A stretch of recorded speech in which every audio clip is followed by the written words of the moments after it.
Radio India KRPA 1110 AM ਨਾਲ ਜੁੜੇ ਸਮੂਹ ਸਰੋਤਿਆਂ ਦਾ ਪ੍ਰੋਗਰਾਮ ਪੰਜਾਬੀ ਆਵਾਜ਼ ਦੇ ਇਸ ਦੂਸਰੇ ਪੜਾਅ ਦੇ ਵਿੱਚ ਹਾਰਦਿਕ ਸਵਾਗਤ। ਮੇਰੇ ਯਾਨੀ ਬਲਦੇਵ ਸਿੰਘ ਭਾਮ ਵੱਲੋਂ ਪਿਆਰ ਤੇ ਸਤਿਕਾਰ ਨਾਲ ਸਤਿ ਸ੍ਰੀ ਅਕਾਲ, ਨਮਸਕਾਰ, ਆਦਾਬ। ਜੇਕਰ ਤੁਸੀਂ ਸਾਰੀ ਦੁਨੀਆ ਵਿੱਚ ਕਿਤੇ ਵੀ ਬੈਠ ਕੇ ਸਾਨੂੰ ਲਾਈਵ ਸੁਣਨਾ ਚਾਹੁੰਦੇ ਹੋ ਤਾਂ radioindia.ca ਸਾਡੀ ਵੈਬਸਾਈਟ ਹੈ। ਇਸ ਵੈਬਸਾਈਟ ਤੇ ਜਾ ਕੇ ਤੁਸੀਂ ਕਿਸੇ ਵੀ ਵਕਤ ਤੇ ਕਿਤੇ ਵੀ ਬੈਠ ਕੇ ਸਾਡੇ ਨਾਲ ਜੁੜ ਸਕਦੇ ਹੋ।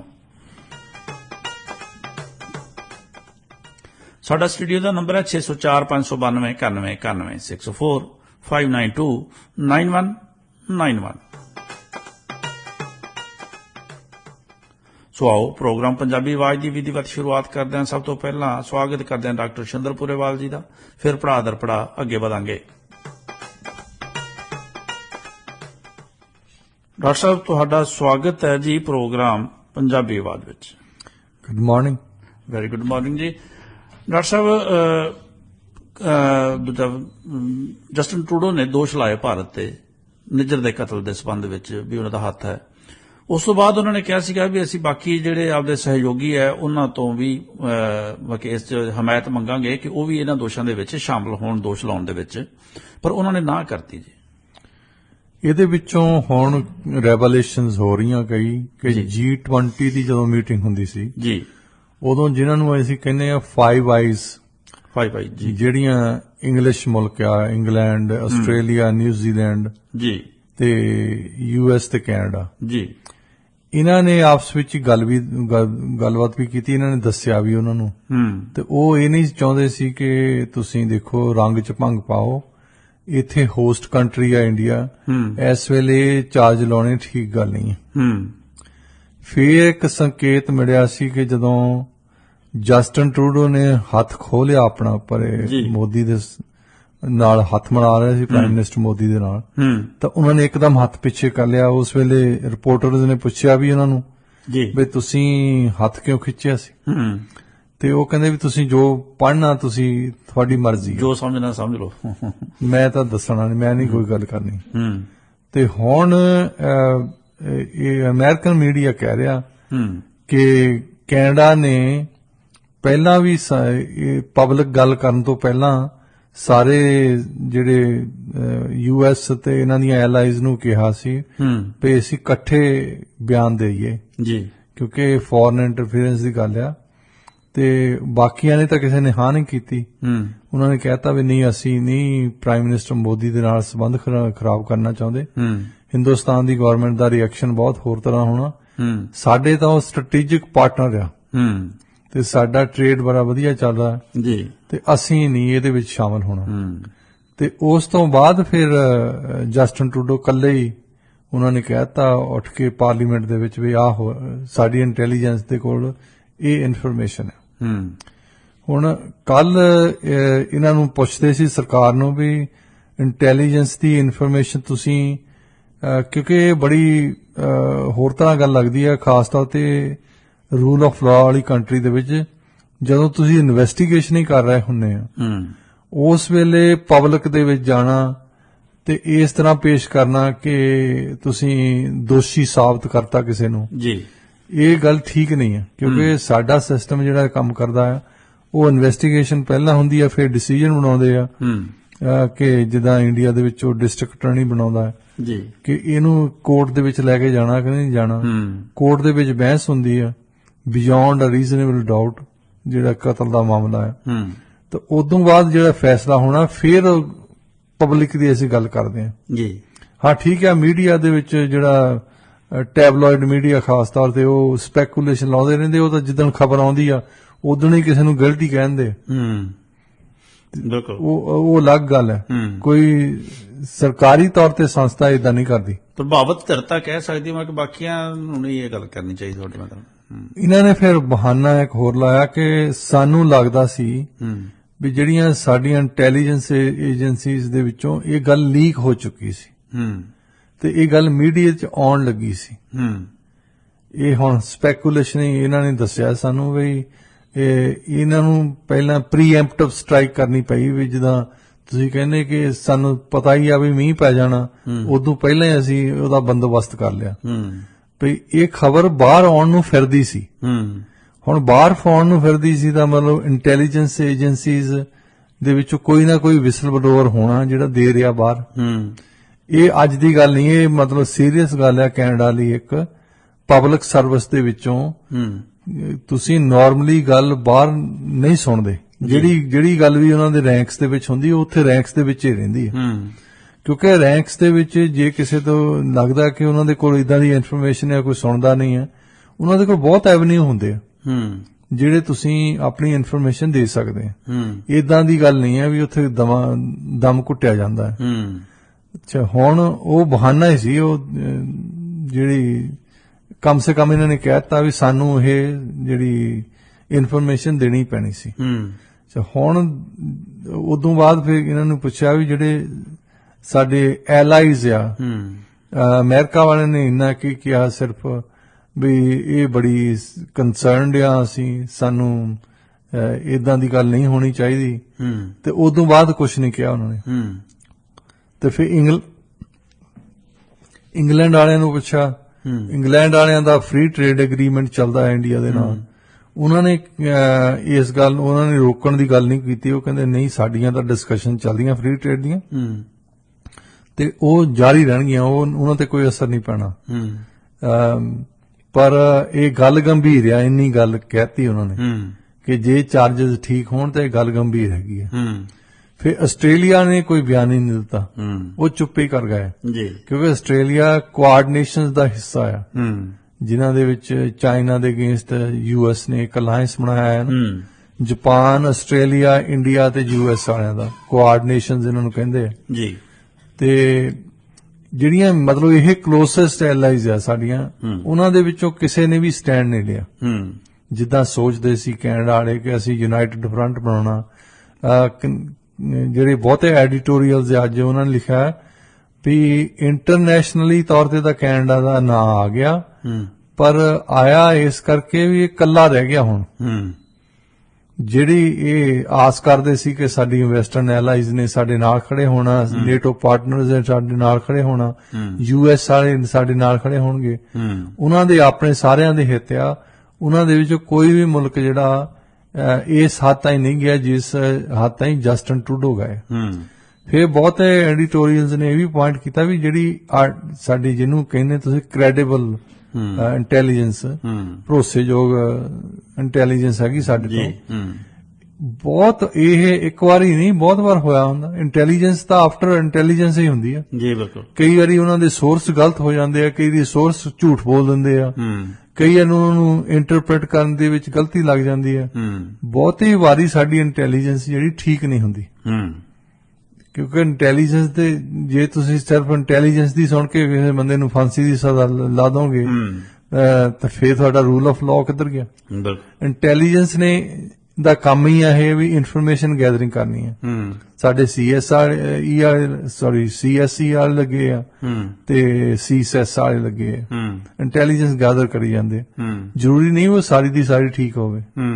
ਤੇ ਉਸ ਇੰਟੈਲੀਜੈਂਸ ਦੇ ਬਣਾ ਤੇ ਤੁਸੀਂ ਕਹਿ ਰਹੇ ਆ ਇਸ ਸਟੇਜ ਤੇ ਕਿ ਇਹਦਾ ਲਿੰਕ ਜਿਹੜਾ ਇੰਡੀਆ ਦੇ ਨਾਲ ਆ, ਇਹ ਬਹੁਤ ਵੱਡੀ ਗੱਲ ਹੈ ਜੀ। ਕਿਉਂਕਿ ਜਿਸ ਦੇਸ਼ ਦੇ ਨਾਲ ਅਸੀਂ ਟ੍ਰੇਡ ਕਰਦੇ ਹਾਂ, ਜਿਸ ਦੇਸ਼ ਨੂੰ ਅਸੀਂ ਸਮਝਦੇ ਹਾਂ ਕਿ ਸਾਡੀਆਂ ਵੈਲਿਊਜ਼ ਉਹਨਾਂ ਦੇ ਨਾਲ ਰਲਦੀਆਂ ਆ, ਉਹ ਡੈਮੋਕ੍ਰੇਸੀ ਆ, ਐਟਲੀਸਟ ਵੈਸਟਰਨ ਪਾਵਰਸ ਦੇ ਨਾਲ ਸਟ੍ਰੈਟੇਜਿਕ ਅਲਾਈਅੰਸ ਉਹਨਾਂ ਦਾ ਹੋਣਾ ਚਾਹੀਦਾ ਹੈ। ਅਸੀਂ ਰਿਸਪੈਕਟ ਕਰਦੇ ਹਾਂ ਇੱਕ ਪਾਵਰਫੁਲ ਸੁਪਰ ਪਾਵਰ ਬਣੀ, ਉਹ ਸਭ ਤੋਂ ਵੱਡੀ ਆਬਾਦੀ ਆ ਉੱਥੇ, ਵੀ ਇਹ ਆਪਣੇ ਹਿੱਤਾਂ ਦੇ ਮੁਤਾਬਕ ਠੀਕ ਨਹੀਂ ਇਹ ਗੱਲ। ਅੱਛਾ, ਫੇਰ ਦੇਖ ਲਓ ਹਾਲੇ ਤਾਈਂ ਭਾਵੇਂ ਉਹਨੂੰ ਰੌਲਾ ਪਾਤਾ ਵੀ ਇੰਟੈਲੀਜੈਂਸ ਏਜੰਸੀ ਨੇ ਸਾਨੂੰ ਦੱਸ ਦਿੱਤਾ, ਅਜੇ ਤਾਈਂ ਕੋਈ ਚਾਰਜ ਨਹੀਂ ਲੱਗਾ। ਅੱਜ ਤਾਈਂ ਜਿਹੜੀ ਇਨਵੈਸਟੀਗੇਸ਼ਨ ਉਹ ਅਜੇ ਚੱਲ ਰਹੀ ਹੈ। ਜਾਂ ਤਾਂ ਇੰਟੈਲੀਜੈਂਸ ਨੇ ਏਜੰਸੀ ਨੇ ਅਜੇ ਤਾਈਂ RCMP ਨੂੰ ਨਹੀਂ ਦੱਸਿਆ, ਜਾਂ ਇਹਨਾਂ ਦੇ ਇਨਵੈਸਟੀਗੇਸ਼ਨ ਕਰਨ ਦਾ ਜਸਟਨ ਟਰੂਡੋ ਦਾ ਇੱਕ ਵੱਖਰਾ ਤਰੀਕਾ ਹੈ। ਤੁਸੀਂ ਕਹਿੰਦੇ ਆ ਸਾਰੀ ਦੁਨੀਆ ਦੇ ਕੋਲ ਵੀ ਸਾਡੇ ਕੋਲ ਬਹੁਤ ਕ੍ਰੈਡੀਬਲ ਐਵੀਡੈਂਸ ਪਿਆ, ਉਹ ਕ੍ਰੈਡੀਬਲ ਐਵੀਡੈਂਸ ਫਿਰ ਜਿਹੜੀ ਏਜੰਸੀ ਇਨਵੈਸਟੀਗੇਟ ਕਰ ਰਹੀ ਆ ਉਹਦੇ ਕੋਲ ਹੋਣਾ ਚਾਹੀਦਾ, ਨਾ ਕਿ ਦੁਨੀਆ ਦੀ ਅਖਬਾਰਾਂ ਦੇ ਵਿੱਚ। ਅਖਬਾਰਾਂ ਦੇ ਕੋਲ ਆ ਗਿਆ ਇਹ ਨਾ ਤਾਂ ਗਿਲਟੀ ਸਾਬਤ ਨਹੀਂ ਹੋਣਾ ਕੁਝ। ਉਹ ਤਾਂ ਲੱਭਦੇ ਫਿਰਦੇ, ਰਿਪੋਰਟਰ ਤਾਂ ਕੋਈ ਨਾ ਕੋਈ ਇਸ਼ੂ ਲੱਭਦੇ ਫਿਰਦੇ ਆ, ਪਰ ਉਹਨਾਂ ਨੂੰ ਸਾਰੇ ਪਜ਼ਲਡ ਇਸ ਗੱਲ ਤੇ ਆ ਵੀ ਤੁਸੀਂ ਕਹਿੰਦੇ ਆ ਇੱਕ ਕਾਲਮ ਦੇ ਵਿੱਚ ਨੈਸ਼ਨਲ ਕਾਲਮਨਿਸਟ ਆ, ਉਹ ਕਹਿੰਦਾ ਵੀ ਇਹ ਕਹਿੰਦੇ ਆ ਕਿ ਸਾਨੂੰ ਡਰ ਸੀ ਵੀ ਮੀਡੀਆ ਦੇ ਵਿੱਚ ਸਟੋਰੀ ਆ ਜਾਣੀ। ਹੁਣ ਮੀਡੀਆ ਦੇ ਵਿੱਚ ਸਟੋਰੀ ਆਉਣ ਦਾ ਡਰ ਇਹ ਆ ਵੀ ਉਹ ਚ ਡੀਟੇਲ ਨਹੀਂ ਹੁੰਦੀਆਂ, ਉਹ ਚ ਇੰਨਾ ਹੀ ਹੁੰਦਾ ਜਿੱਦਾਂ ਵੀ ਸਾਨੂੰ ਲੱਗਦਾ ਆ ਵੀ ਇਹ ਲਿੰਕਡ ਆ ਇੰਡੀਆ ਦੇ ਨਾਲ, ਇੰਨੀ ਸਟੋਰੀ ਜਿਹੜੀ ਆ ਮੀਡੀਆ ਨੇ ਛਾਪ ਦੇਣੀ ਆ, ਕਿਉਂਕਿ ਇੰਟੈਲੀਜੈਂਸ ਕੋਈ ਅਫੀਸ਼ੀਅਲ ਦੱਸ ਰਿਹਾ ਉਹਨਾਂ ਨੂੰ, ਇਸ ਕਰਕੇ ਛਾਪ ਦੇਣੀ ਆ ਕਿ ਇਹ ਸਾਨੂੰ ਸੋਰਸ ਸਾਡੇ ਤੋਂ ਹੈਗਾ ਆ। ਪਰ ਇਸ਼ੂ ਤਾਂ ਇਹ ਬਣਦੀ ਆ ਕਿ ਉਹ ਜਿਹੜੇ ਇੰਟੈਲੀਜੈਂਸ ਅਫੀਸ਼ੀਅਲ ਨੇ, ਤੁਸੀਂ ਜਿਹੜੀ ਜਸਟਿਨ ਟਰੂਡੋ ਨੇ ਜਾਣਕਾਰੀ ਦਿੱਤੀ ਆ ਜੀ, ਉਹ ਵੀ ਇੰਨੀ ਦਿੱਤੀ ਆ, ਉਹ ਵੀ ਉਦੋਂ ਵੱਧ ਨਹੀਂ, ਸਿਰਫ ਇੰਨਾ ਹੀ ਕਿਹਾ ਨਾ ਵੀ ਦੇਖੋ ਇਹਦੇ ਇੱਥੇ ਕੋਈ ਬੰਦਿਆਂ ਨੇ ਜਿਨ੍ਹਾਂ ਨੇ ਕਤਲ ਕੀਤਾ ਆ, ਉਹਨਾਂ ਦੇ ਲਿੰਕ ਇੰਡੀਆ ਦੇ ਨਾਲ ਆ, ਇਨਡਾਇਰੈਕਟ ਲਿੰਕ ਕੀਤਾ, ਇਹ ਨਹੀਂ ਕਿਹਾ ਵੀ ਇੰਡੀਆ ਦੇ ਏਜੰਟ ਸ਼ਬਦ ਵਰਤਿਆ ਉਹਨਾਂ ਨੇ, ਏਜੰਟ ਮਤਲਬ ਇੱਥੇ ਬੰਦੇ ਨੇ ਜਿਹਨੇ ਕਤਲ ਕਰਾਇਆ ਆ ਉਹਦੇ ਲਿੰਕ ਇੰਡੀਆ ਦੇ ਨਾਲ ਆ। ਇਹ ਨਹੀਂ ਉਹਨਾਂ ਨੇ ਕਿਹਾ ਵੀ ਇੰਡੀਆ ਦੇ ਵਿੱਚ ਕੋਈ ਬੰਦਾ ਪੈਰਾਟਰੂਪਰ ਭੇਜਿਆ ਤਾਂ ਉਹ ਮਾਰ ਕੇ ਚਲ ਗਿਆ ਇੱਥੋਂ, ਤੇ ਇਹ ਗੱਲ ਤਾਂ ਹੋਈ ਨਹੀਂ ਨਾ। ਅੱਛਾ, ਫੇਰ ਜਿਹੜੀ ਜੇ ਇਹ ਗੱਲ ਨਹੀਂ ਹੋਈ ਤੁਹਾਡੀ, ਤੁਸੀਂ ਸਿਰਫ ਇੰਨਾ ਹੀ ਕਿਹਾ ਵੀ ਇਹ ਲਿੰਕਡ ਆ, ਤੇ ਕਰ ਫੇ ਵਿਰੋਧੀ ਪਾਰਟੀ ਦੇ ਲੀਡਰ ਨੇ ਵੀ ਕਿਹਾ ਵੀ ਮੈਨੂੰ ਵੀ ਜਿਹੜੀ ਪ੍ਰਾਈਵੇਟ ਇਹਨਾਂ ਨੇ ਗੱਲ ਦੱਸੀ ਆ, ਇੱਥੇ ਇੰਨੀ ਹੀ ਦੱਸੀ ਆ ਕਿ ਇਹ ਦੇਖੋ ਇੰਡੀਆ ਦਾ ਲਿੰਕ ਆ, ਸਾਨੂੰ ਇੰਟੈਲੀਜੈਂਸ ਏਜੰਸੀ ਸਾਡੀ ਇਦਾਂ ਕਹਿੰਦੀ ਆ। ਉਹ ਕਹਿੰਦੇ ਵੀ ਸਾਨੂੰ ਹੋਰ ਵੀ ਡਿਟੇਲ ਦਿਓ ਨਾ ਵੀ ਕਿਹੜਾ ਲਿੰਕ ਆ, ਕੌਣ ਬੰਦੇ ਆ, ਕਿੱਦਾਂ ਉਹ ਲਿੰਕਡ ਆ। ਮਤਲਬ ਇੰਨਾ ਕਹਿਣਾ ਕਾਫੀ ਥੋੜਾ ਹੁੰਦਾ। ਤੁਸੀਂ ਕਹਿ ਦੋ ਕਿ ਮੈਂ ਫਲਾਣੇ ਥਾਂ ਦੇ ਇੱਕ ਬੰਦੇ ਨੂੰ ਦੇਖਿਆ, ਉਹਦਾ ਸਬੂਤ ਹੋਣਾ ਚਾਹੀਦਾ, ਕੋਈ ਨਾ ਕੋਈ ਵੀਡੀਓ ਦਿਖਾ ਦਿਓ ਜਾਂ ਉਸ ਬੰਦੇ ਨੇ ਕੋਈ ਹੋਰ ਪ੍ਰੂਫ ਦਿਓ, ਕੋਈ ਤਾਂ ਪੁਖਤਾ ਸਬੂਤ ਦੇਣੇ ਚਾਹੀਦੇ ਆ, ਪਰ ਇੰਨਾ ਕਹਿਣਾ ਕਾਫੀ ਨਹੀਂ ਹੈ। ਉਹ ਇਹਨਾਂ ਦੀਆਂ ਕੈਨੇਡਾ ਦੇ ਵਿੱਚ ਵੀ ਹੁਣ ਸਵਾਲ ਉੱਠਦੇ ਆ ਵੀ ਇਹ ਇੰਨਾ ਕਹਿਣਾ ਕਾਫੀ ਨਹੀਂ, ਇਹਦੇ ਨਾਲ ਸੰਬੰਧ ਸਾਡੇ ਵਿਗੜ ਗਏ ਆ, ਅਸੀਂ ਡਿਪਲੋਮੈਟ ਕੱਢਿਆ, ਉਹਨਾਂ ਨੇ ਡਿਪਲੋਮੈਟ ਕੱਢ ਦਿੱਤਾ, ਫਿਰ ਅਸੀਂ ਐਡਵਾਈਜ਼ਰੀ ਇਸ਼ੂ ਕੀਤੀ ਹੈ ਕੈਨੇਡਾ ਨੇ, ਤਾਂ ਉਹਨਾਂ ਨੇ ਐਡਵਾਈਜ਼ਰੀ ਇਸ਼ੂ ਕਰ ਦਿੱਤੀ ਹੈ। ਫਿਰ ਇਹ ਤਾਂ ਟੈਟ ਪਾਰਟ ਟੈਟ ਹੀ ਹੁੰਦਾ ਹੈ, ਜੋ ਤੁਸੀਂ ਕਰੋਗੇ ਉਹੀ ਉਹਨਾਂ ਨੇ ਕਰੀ ਜਾਣਾ। ਇਹਦੇ ਨਾਲ ਸਮੱਸਿਆਵਾਂ ਵਧਣਗੀਆਂ ਆਮ ਲੋਕਾਂ ਦੀਆਂ, ਆਮ ਬੰਦਿਆਂ ਦੀਆਂ ਸਮੱਸਿਆਵਾਂ ਵਧਣਗੀਆਂ, ਕਿਉਂਕਿ ਜਿਹੜੇ ਮਿਸ਼ਨਸ ਦੇ ਵਿੱਚ ਤੰਗੀ ਆਊਗੀ ਜੇ ਕਿਸੇ ਨੂੰ ਕਾਉਂਸਲਰ ਸਰਵਿਸ ਲੈਣ ਲਈ। ਇੰਡੀਆ ਦੇ ਵਿੱਚ ਉਹ ਪਹਿਲਾਂ ਹੀ ਕਿਆਸਰਾਈ ਲਾ ਰਹੇ ਆ ਵੀ ਇੱਥੋਂ ਹਜ਼ਾਰਾਂ ਹੀ ਸਟੂਡੈਂਟਸ ਸਾਡੇ ਜਾਂਦੇ ਆ। ਵੈਸੇ ਵੀ ਲੋਕਾਂ ਦੇ ਇਮੀਗ੍ਰੇਸ਼ਨ ਦੇ ਕੇਸ ਚੱਲਦੇ, ਕਿਸੇ ਦੇ ਸਪਾਊਜ਼ਲ ਕੇਸ ਚੱਲਦਾ, ਕਿਸੇ ਦਾ ਫੈਮਿਲੀ ਕੇਸ ਚੱਲਦਾ ਹੈ, ਕੋਈ ਵਰਕ ਪਰਮਿਟ ਤੇ ਇੱਥੇ ਆਉਂਦਾ ਹੈ, ਵੀ ਇਹਨਾਂ ਤੇ ਕੀ ਅਸਰ ਪਊਗਾ। ਇਹ ਸਾਰੀਆਂ ਗੱਲਾਂ ਪਹਿਲਾਂ ਸੋਚ ਕੇ ਪਬਲਿਕਲੀ ਜਾਣਾ ਚਾਹੀਦਾ ਸੀ। ਚਲੋ ਜੇ ਤੁਸੀਂ ਸੋਚਦੇ ਆ ਵੀ ਇਹ ਗੱਲ ਪਬਲਿਕ ਹੋ ਜਾਣੀ ਹੈ ਨਾ, ਤਾਂ ਹੋ ਲੈਣ ਦਿਓ। ਸਰਕਾਰਾਂ, ਸਾਰੀ ਦੁਨੀਆ ਦੇ ਵਿੱਚ ਸਰਕਾਰਾਂ ਕੋਈ ਕੰਟਰੋਲ ਤਾਂ ਨਹੀਂ ਕਰਦੀਆਂ ਵੀ ਕਿਹੜੀ ਗੱਲ ਪਬਲਿਕ ਹੋਣੀ ਕਿਹੜੀ ਨਹੀਂ ਹੋਣੀ। ਬਹੁਤ ਵਿਸਲ ਬਲੋਅਰਸ ਬੈਠੇ ਆ ਜਿਹੜੇ ਕੋਈ ਨਾ ਕੋਈ ਗੱਲ ਪਬਲਿਕ ਕਰਦੇ ਰਹਿੰਦੇ ਆ, ਪਰ ਸਰਕਾਰ ਕਦੇ ਵੀ ਕੋਈ ਜਵਾਬ ਨਹੀਂ ਦਿੰਦੀ ਉਹਦਾ। ਉਹ ਚੁੱਪ ਕਰਕੇ ਬਹਿ ਜਾਂਦੇ ਵੀ ਜਿਨ੍ਹਾਂ ਤੋਂ ਇਨਫੋਰਮੇਸ਼ਨ ਲਈ ਆ ਉਹਨਾਂ ਨੂੰ ਪੁੱਛੋ, ਸਾਡੇ ਵੱਲੋਂ ਕੋਈ ਜਵਾਬ ਨਹੀਂ ਹੈ, ਸਾਡੇ ਲਈ ਇਹ ਖਬਰ ਨਹੀਂ ਹੈ ਜੀ। ਕਿਉਂਕਿ ਜਦੋਂ ਤੁਸੀਂ ਕਿਸੇ ਸਵਾਲ ਦਾ ਜਵਾਬ ਦੇਣ ਲੱਗ ਪਏ ਨਾ, ਇਹਦਾ ਮਤਲਬ ਤੁਸੀਂ ਮਾਨਤਾ ਦੇਤੀ ਵੀ ਉਸ ਸਵਾਲ ਦੇ ਵਿੱਚ ਕੋਈ ਜਾਨ ਹੈਗੀ ਹੈ। ਜੀ ਮਤਲਬ ਸਵਾਲ ਤਾਂ ਪਹਿਲੀ ਤਾਂ ਸਵਾਲ ਨੂੰ ਤੁਸੀਂ ਵੈਸੇ ਹੀ ਸਮਝਣਾ ਹੋਵੇ, ਇੱਕ ਸਵਾਲ ਬੰਦਾ ਕੋਈ ਕਰ ਦੇਵੇ, ਅਸੀਂ ਸੁਣਿਆ ਜੀ ਤੁਸੀਂ 2000 ਬੰਦਾ ਮਰਾਤਾ ਉੱਥੇ, ਉਦਾਂ ਹੀ ਵੈਸੇ ਹੀ। ਹੁਣ ਇਹ ਸਵਾਲ ਨੂੰ ਜੇ ਉਹ ਜਵਾਬ ਦੇਣ ਲੱਗ ਪਏ ਸਰਕਾਰੀ ਬੰਦਾ ਕੋਈ, ਇਹਦਾ ਮਤਲਬ ਤੁਸੀਂ ਉਸ ਸਵਾਲ ਨੂੰ ਮਾਨਤਾ ਦੇਤੀ ਹੈ। ਉਹ ਸਵਾਲ ਕਿੱਥੋਂ ਉੱਠਿਆ, ਕਿਹੜੇ ਬੰਦੇ ਮਰੇ ਆ, ਕਿੱਥੋਂ ਇਹ ਅੰਕੜੇ ਲੈ ਕੇ ਆਏ ਆ, ਕਿਹੜੇ ਸਬੂਤ ਇਹ ਪੇਸ਼ ਕਰ ਰਹੇ ਆ, ਉਹ ਤਾਂ ਹੈ ਹੀ ਨਹੀਂ। ਵੈਸੇ ਹੀ ਹਵਾ ਦੇ ਵਿੱਚ ਉਹਨੇ ਛੱਡ ਦਿੱਤੀ ਕਿਸੇ ਨੇ ਗੱਲ ਵੀ ਤੁਸੀਂ ਅਸੀਂ ਸੋਚਿਆ ਵੀ ਇੰਨੇ ਬੰਦੇ ਮਰਾਤੇ ਤੁਸੀਂ। ਇਸ ਕਰਕੇ ਸਰਕਾਰ ਨੂੰ ਜੇ ਇਹ ਲੱਗਦਾ ਵੀ ਸੀ ਵੀ ਸਾਡੇ ਮੀਡੀਆ ਦੇ ਵਿੱਚ ਖਬਰ ਇਹ ਨਿਕਲ ਆਉਣੀ ਆ, ਤਾਂ ਮੀਡੀਆ ਦੇ ਵਿੱਚ ਉਹਦਾ ਇੰਨਾ ਹੀ ਅਸਰ ਹੋਣਾ ਸੀ ਜਿੰਨਾ ਜਸਟਿਨ ਟਰੂਡੋ ਦੀ ਬਿਆਨਬਾਜ਼ੀ ਦਾ ਅਸਰ ਹੋਇਆ। ਇਦੋਂ ਥੋੜਾ ਜਿਹਾ ਜ਼ਿਆਦਾ ਹੋ ਗਿਆ ਕਿਉਂਕਿ ਮੀਡੀਆ ਦੀ ਖਬਰ ਜੇ ਆਉਂਦੀ, ਵਿਸਲ ਬਲੋਰ ਨੇ ਕਿਸੇ ਨੇ ਦੱਸਣਾ ਸੀ, ਵਿਸਲ ਬਲੋਰ ਦੀ ਖਬਰ ਦੇ ਨਾਲ ਉਹਨਾਂ ਨੇ ਲਾ ਦੇਣਾ ਸੀ ਕਿ ਲਿੰਕ, ਸਾਨੂੰ ਇੰਟੈਲੀਜੈਂਸ ਅਫੀਸ਼ੀਅਲ ਨੇ ਦੱਸਿਆ ਵੀ ਉਹਨਾਂ ਦੇ ਕੋਲ ਕ੍ਰੈਡੀਬਲ ਐਵੀਡੈਂਸ ਪਿਆ ਆ ਵੀ ਇੱਥੇ ਕੋਈ ਜਿਨ੍ਹਾਂ ਨੇ ਕਤਲ ਕਰਾਇਆ ਉਹਨਾਂ ਦੇ ਲਿੰਕ ਇੰਡੀਆ ਦੇ ਨਾਲ ਆ।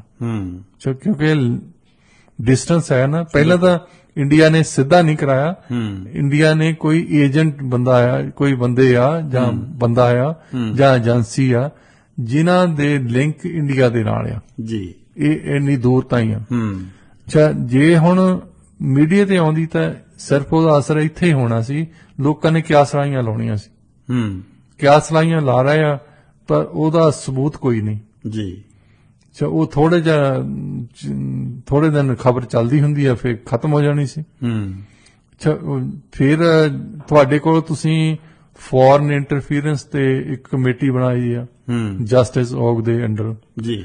ਜੇ ਤੁਹਾਨੂੰ ਕੋਈ ਆਪੋਜੀਸ਼ਨ ਪੁੱਛਦੀ ਆ ਵੀ ਇਹਦਾ ਜਵਾਬ ਨਹੀਂ ਦਿੰਦੇ, ਤੁਸੀਂ ਕਹਿੰਦੇ ਵੀ ਅਸੀਂ ਤਾਂ ਕਮੇਟੀ ਬਣਾਤੀ ਆ, ਉਹ ਸਾਫ਼ ਕਰੂਗੀ, ਉਹ ਸਟੱਡੀ ਕਰੂਗੀ, ਇਨਕੁਆਇਰੀ ਕਰ ਰਹੀ ਆ।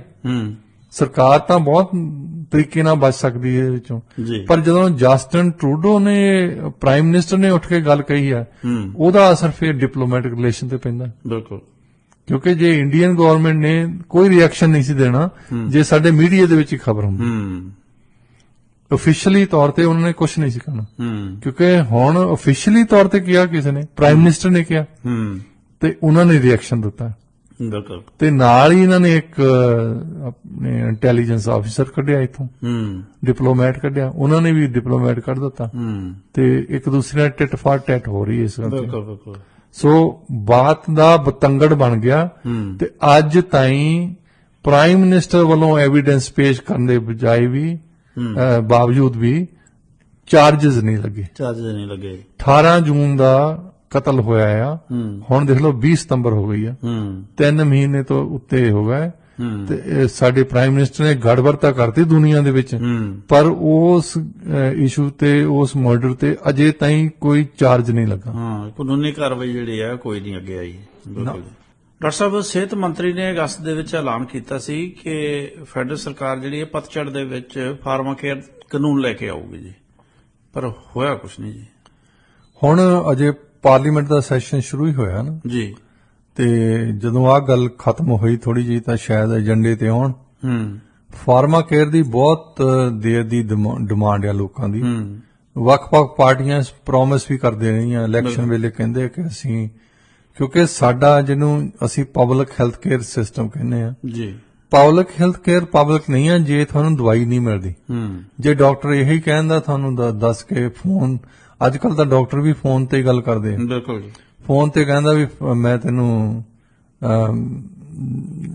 ਪ੍ਰਿਸਕ੍ਰਿਪਸ਼ਨ ਲੈ ਕੇ ਭੇਜ ਦਿੰਦਾ। ਬਿਲਕੁਲ, ਉਹ ਜਿਹੜੀ ਸਿਰਫ ਐਡਵਾਈਸ ਹੈ, ਬਹੁਤੀ ਵਾਰੀ ਤਾਂ ਸਾਨੂੰ ਪਤਾ ਹੀ ਹੁੰਦਾ ਹੈ, ਜਿਹੜੀਆਂ ਅਸੀਂ ਰੈਗੂਲਰ ਦਵਾਈਆਂ ਖਾਂਦੇ ਆ ਸਾਨੂੰ ਪਤਾ ਹੀ ਹੁੰਦਾ ਵੀ ਅਸੀਂ ਆ ਲੈਣੀ ਆ ਦਵਾਈ, ਉਹ ਚ ਡਾਕਟਰ ਦੇ ਫੋਨ ਕਾਲ ਦੀ ਕੋਈ ਲੋੜ ਨਹੀਂ ਹੈ। ਜਦੋਂ ਡਾਇਗਨੋਸਿਸ ਕਰਨਾ ਹੁੰਦਾ, ਚਲੋ ਬਿਮਾਰੀ ਦਾ ਪਤਾ ਨਹੀਂ ਹੈ, ਉਹਦੇ ਬਾਰੇ ਤਾਂ ਤੁਹਾਨੂੰ ਡਾਕਟਰੀ ਸਹਾਇਤਾ ਦੀ ਲੋੜ ਹੈ, ਪਰ ਨਾਰਮਲੀ ਜਿਹੜੇ ਰੈਗੂਲਰ ਦਵਾਈ ਖਾਂਦੇ ਆ ਉਹਨਾਂ ਨੂੰ ਪਤਾ ਹੁੰਦਾ। ਦਵਾਈ ਜਦੋਂ ਲੈਣ ਜਾਂਦੇ ਆ ਉਹ ਪੈਸੇ ਤੁਸੀਂ ਜੇਬ ਚੋਂ ਲਾਉਣੇ ਆ, ਅਨਲੈਸ ਤੁਹਾਡੇ ਕੋਲ ਐਕਸਟੈਂਡਡ ਹੈਲਥ ਕੇਅਰ ਹੈਗਾ ਆ ਜਿਹੜਾ ਕਿ ਪ੍ਰਾਈਵੇਟ ਖਰੀਦਣਾ ਪੈਂਦਾ ਆ ਜੀ। ਉਹ ਜੇ ਤੁਸੀਂ ਕੰਪਨੀਆਂ ਦੇ ਨਾਲ ਕੰਮ ਕਰਦੇ ਆ ਤਾਂ ਉਹ ਕੰਪਨੀਆਂ ਅੱਧੇ ਪੈਸੇ ਉਹ ਦਿੰਦੀਆਂ, ਜਾਂ ਡਿਪੈਂਡ ਕਰਦਾ ਉਹਨਾਂ ਦੇ EMPLOYEES ਦਾ, EMPLOYER ਦਾ ਕੀ ਐਗਰੀਮੈਂਟ ਹੈਗਾ, ਐਗਰੀਮੈਂਟ ਕੀ ਹੈ, ਕੋਈ 75-25 ਕਰਦੇ, ਕੋਈ 50-50 ਕਰਦੇ ਆ, ਇਸ ਤਰ੍ਹਾਂ ਉਹਨਾਂ ਦੀ ਕਵਰਡ ਹੁੰਦੀ ਆ। ਤੇ ਉਹ ਕਵਰੇਜ ਦੇ ਨਾਲ ਫਿਰ ਇਹ ਸੌਖਾ ਇਹ ਆ ਕਿ ਤੁਸੀਂ ਫਾਰਮਾਸਿਊਟੀਕਲ ਪ੍ਰੋਡਕਟ ਜਿਹੜੇ ਤੁਹਾਨੂੰ ਮਿਲ ਜਾਂਦੇ ਆ, ਜਿਹੜੀ ਦਵਾਈ ਆ ਤੁਹਾਨੂੰ ਹਾਸਲ ਹੋ ਜਾਂਦੀ ਹੈ।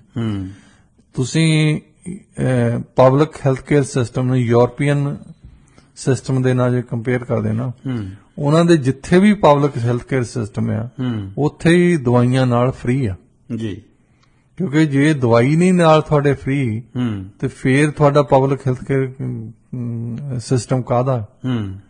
ਦਵਾਈਆਂ ਤੇ ਤਾਂ ਬਹੁਤ ਖਾਸ ਤੌਰ ਤੇ US ਦੇ ਵਿੱਚ ਸਾਡੇ ਵੀ ਹੈਗੇ ਆ, ਕੁਝ ਦਵਾਈਆਂ ਤਾਂ ਇੰਨੀਆਂ ਮਹਿੰਗੀਆਂ ਆ ਨਾ, ਕਈ ਬੰਦੇ ਅਫੋਰਡ ਹੀ ਨਹੀਂ ਕਰ ਸਕਦੇ ਕਿ ਉਹ ਦਵਾਈ ਖਾ ਸਕਣ ਤੇ ਇਸ ਕਰਕੇ ਉਹਨਾਂ ਦੀ ਸਿਹਤ ਹੋਰ ਵੀ ਵਿਗੜ ਜਾਂਦੀ ਹੈ ਕਿਉਂਕਿ ਫਾਰਮਾਸਿਊਟੀਕਲ ਇੰਡਸਟਰੀ ਨੇ ਤੇ ਕੋਈ ਪਾਬੰਦੀ ਨਹੀਂ ਲੱਗੀ ਵੀ ਤੁਸੀਂ ਕਿਸੇ ਦੀ ਪ੍ਰਾਈਸ ਕਿੰਨੀ ਰੱਖਣੀ ਹੈ ਇਹ ਉਹ ਉਹਨਾਂ ਨੂੰ ਇਹ ਸ਼ਬਦ ਯੂਜ਼ ਕਰਦੇ ਵੀ ਮਾਰਕੀਟ ਡਿਸਾਈਡ ਕਰੂਗੀ ਕਿੰਨੇ ਦੀ ਵਿਕਦੀ ਆ ਕਿੰਨੇ ਦੀ ਲੋਕੀ ਖਰੀਦਦੇ ਆ ਅਸੀਂ ਉਹਨੇ ਦੀ ਵੇਚਣੀ ਆ ਹੁਣ ਜਿਹੜਾ ਫਾਰਮਾ ਕੇਅਰ ਆ ਉਹਦੇ ਬਾਰੇ ਪੁਸ਼ ਕਰਨ ਤੇ ਫਾਰਮਾਸਿਊਟੀਕਲ ਇੰਡਸਟਰੀ ਤੇ ਇੰਸ਼ੋਰੈਂਸ ਇੰਡਸਟਰੀ ਜਿਹੜੀ ਆ ਉਹ ਵੀ ਜ਼ੋਰ ਲਾਉਂਦੀ ਉਹਨਾਂ ਦੀ ਵੀ ਬੜੀ ਤਕੜੀ ਲੌਬੀ ਆ ਜਿਹੜੇ ਚਾਹੁੰਦੇ ਨਹੀਂ ਕਿ ਫਾਰਮਾ ਕੇਅਰ ਸਿਸਟਮ ਹੋਵੇ ਨੰਬਰ 1 ਤੇ ਸਾਨੂੰ ਪਤਾ ਨਹੀਂ ਅਜੇ ਸਾਰਿਆਂ ਲਈ ਫਾਰਮਾ ਕੇਅਰ ਹੋਣਾ ਜਾਂ ਜਿੱਦਾਂ ਖੁਸ਼ ਕਰਦੇ ਹੁੰਦੇ ਵੀ ਸਰਟਨ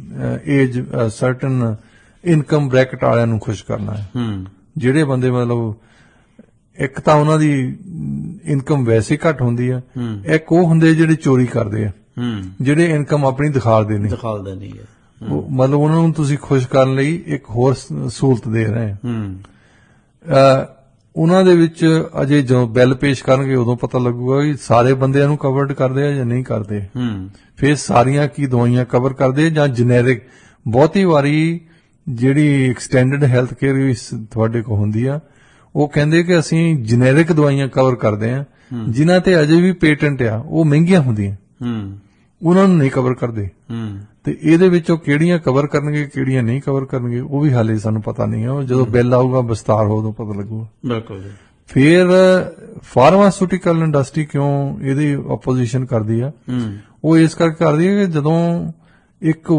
ਵੱਡਾ ਕਸਟਮਰ ਹੋਵੇ ਜਿਹੜਾ ਕਿ 40 ਮਿਲੀਅਨ ਬੰਦਿਆਂ ਲਈ ਇੱਥੇ ਆਰਗੂਮੈਂਟ ਕਰ ਰਿਹਾ ਜਦੋਂ ਇੱਕ ਨੈਗੋਸ਼ੀਏਸ਼ਨ ਚੱਲਦੀ ਆ ਤਾਂ ਫਿਰ ਉਹਨਾਂ ਨੂੰ ਦਵਾਈ ਜਿਹੜੀ ਹੈ ਸਸਤੀ ਦੇਣੀ ਪੈਂਦੀ ਹੈ ਕਿਉਂਕਿ ਹੁਣ ਵੀ ਤਾਂ ਇਹ ਜਦੋਂ ਫਾਰਮਾਸਿਊਟੀਕਲ ਕੰਪਨੀਆਂ ਸਿੱਧੀਆਂ ਤਾਂ ਵੇਚਦੀਆਂ ਨਹੀਂ ਇਹ ਡਰੱਗ ਸਟੋਰਸ ਹੈਗੇ ਜਿਹੜੇ ਆਪਣੇ ਫਾਰਮੇਸੀਆਂ ਆ ਉਹਨਾਂ ਦੇ ਥਰੂ ਵੇਚਦੇ ਆ ਉਹਨਾਂ ਨੂੰ ਵਿੱਚੋਂ ਉਹਨਾਂ ਦੇ ਕੋਲ ਵੀ ਡਿਪੈਂਡ ਕਰਦਾ ਵੀ ਫਾਰਮੇਸੀ ਕਿੱਡੀ ਵੱਡੀ ਆ ਉਹ ਨੈਗੋਸ਼ੀਏਟ ਕਰਦੇ ਹਮੇਸ਼ਾ ਹੀ ਕਿ ਤੁਸੀਂ ਫਲਾਨੀ ਦਵਾਈ ਜਿਹੜੀ ਹੈ ਸਾਨੂੰ ਇਸ ਕੀਮਤ ਦੇ ਦਿਓ ਪਰ ਹੁਣ ਜਿਹੜੀ ਜੇ ਗਵਰਨਮੈਂਟ ਨੇ ਖਰੀਦਣੀ ਹੋਵੇ ਕਿਉਂਕਿ ਇਹਨਾਂ ਦਾ ਬੇਸ ਬਹੁਤ ਵੱਡਾ ਆ ਸੋ ਇਹ ਜ਼ਿਆਦਾ ਨੈਗੋਸ਼ੀਏਸ਼ਨ ਪਾਵਰ ਹੋਊਗੀ ਹੁਣ ਅਕਸਰ ਇਹ ਅੰਦਾਜ਼ਾ ਲਾਉਂਦੇ ਜਿੱਦਾਂ ਆਸਟ੍ਰੇਲੀਆ ਦਾ ਮਾਡਲ ਦੇਖ ਕੇ ਨਾ ਵੀ ਤਕਰੀਬਨ 20% ਸੇਵ ਕਰਦੇ ਆ ਤੁਸੀਂ ਜੀ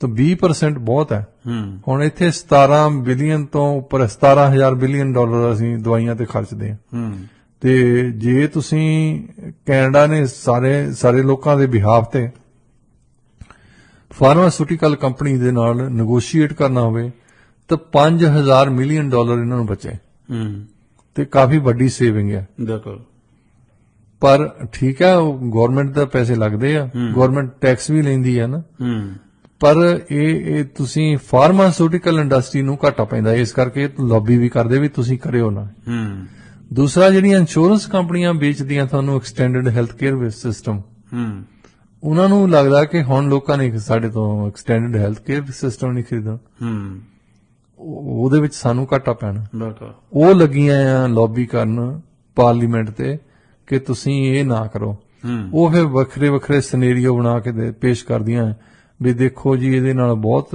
ਘਾਟਾ ਪੈਣਾ ਆ ਇਹਦੇ ਨਾਲ ਜਿਹੜੇ ਲੋਕਾਂ ਤੋਂ ਪੈਸੇ ਵੀ ਆ ਉਹਨਾਂ ਨੇ ਵੀ ਫਾਇਦਾ ਉਠਾ ਲੈਣਾ ਆ ਸਰਕਾਰ ਸਿਰ ਅੱਗੇ ਜਿਹੜਾ ਡੈਫਿਸਿਟ ਬਹੁਤ ਜ਼ਿਆਦਾ ਆ ਆਬਵੀਅਸਲੀ ਉਹਨਾਂ ਨੇ ਤਾਂ ਆਪਣੀ ਸੈੱਲ ਕਰਨੀ ਆ ਪੁਆਇੰਟਸ ਵੀ ਤੁਸੀਂ ਇਹ ਨਾ ਕਰੋ ਕੀ ਹੁਣ ਦੇਖਦੇ ਆ ਵੀ ਪਾਰਟੀ ਲਿਬਰਲ ਪਾਰਟੀ ਕਿਉਂਕਿ ਐਨਡੀਪੀ ਜਿਹੜੀ ਆਪੋਜੀਸ਼ਨ ਦੇ ਸਪੋਰਟ ਕਰ ਰਹੀ ਹੈ ਬੈਠੀ ਉਹਨਾਂ ਨੇ ਇਹਨਾਂ ਨਾਲ ਕੋਈ ਨੈਗੋਸ਼ੀਏਸ਼ਨ ਕਰ ਰਹੇ ਸੀ ਵੀ ਤੁਸੀਂ ਫਾਰਮਾ ਕੇਅਰ ਜ਼ਰੂਰ ਲੈ ਕੇ ਆਓ ਪਹਿਲਾਂ ਉਹਨਾਂ ਨੇ ਆਪਣੇ ਚਾਈਲਡ ਕੇਅਰ ਤੇ ਕੀਤਾ ਚਾਈਲਡ ਕੇਅਰ ਲਿਆਂਦਾ ਤਾਂ ਹੈ ਪਰ ਉਹ ਕਿਸੇ ਕੰਮ ਦਾ ਨਹੀਂ ਹੈ ਜਿਹੜਾ ਚਾਈਲਡ ਕੇਅਰ ਲੈ ਕੇ ਆਏ ਜੀ ਤੇ ਹੁਣ ਫਾਰਮਾ ਕੇਅਰ ਦੇਖਦੇ ਆ ਵੀ ਇਹ ਲਿਆਉਂਦੇ ਜਾਂ ਨਹੀਂ ਲਿਆਉਂਦੇ ਜਿਹੜੇ ਲਿਆਉਂਦੇ ਤਾਂ ਕਿਹੜੀਆਂ ਸ਼ਰਤਾਂ ਲਾਉਂਦੇ ਆ ਫਾਰਮਾਸਿਊਟੀਕਲ ਕੰਪਨੀ ਤਾਂ ਇੰਸ਼ੋਰੈਂਸ ਕੰਪਨੀਆਂ ਨੂੰ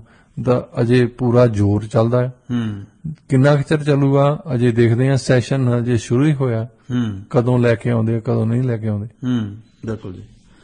ਸੋ ਡਾਕਟਰ ਸਾਹਿਬ, ਫਰਾਂਸ ਦੇ ਸਾਬਕਾ ਰਾਸ਼ਟਰਪਤੀ ਹੈ ਨਿਕੋਲਸ ਸਰਕੋਜੀ, ਉਹ ਰੂਸ ਯੂਕਰੇਨ ਦੇ ਵਿਚਕਾਰ ਸਮਝੌਤੇ ਦੀ ਉਹਨੇ ਮੰਗ ਆਪਦੀ ਫਿਰ ਦੁਹਰਾਈ ਹੈ। ਉਹ ਕਹਿੰਦੇ ਵੀ ਇਹਨਾਂ ਦੇ ਜਿਹੜਾ ਜਾਨੀ ਨੁਕਸਾਨ ਬਹੁਤ ਹੋ ਗਿਆ।